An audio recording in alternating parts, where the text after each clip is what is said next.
Manje mangabe kuumhlaba lo okwathiwa owenkululeko abakhulula ingane zethu. A mother's plea to the president. Bonginkosi Khanyile wants nothing more than to see her son given a second chance. And she believes the president is their only hope. She and her son are willing to brave the elements and wait for a meeting. Bonginkosi Khanyile was nabbed with a slingshot during the Fees Must Fall protests. He says he knows a public violence conviction is no laughing matter. Anyone conducted violence on behalf of Fees Must Fall, it was only a reaction. But young people, in their nature in South Africa, they are not violent individuals. Even today, I'm a convicted person, and I believe that I'm a very innocent man.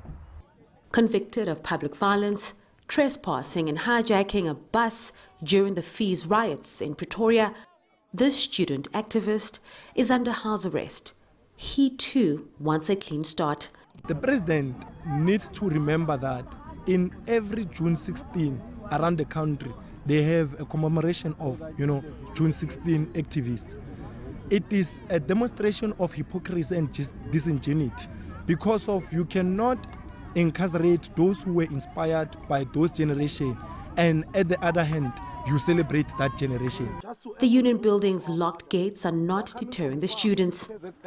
We're here to see the president. But it seems it's out of the president's hands. They are calling almost for the president to overturn or usurp the independence of the National Prosecuting Authority when it comes to who can and who should not be prosecuted. This the president will not be in a position to do, and therefore he cannot decree a blanket amnesty. Diko says granting a presidential pardon is not that simple. The Department of Justice, we've also called on them to engage with the students and all other stakeholders to explain how a presidential pardon is granted.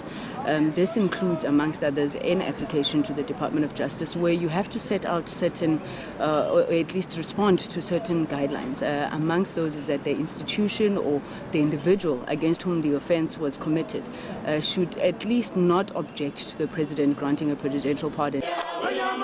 Khanyile is said to be sentenced for his crimes in October.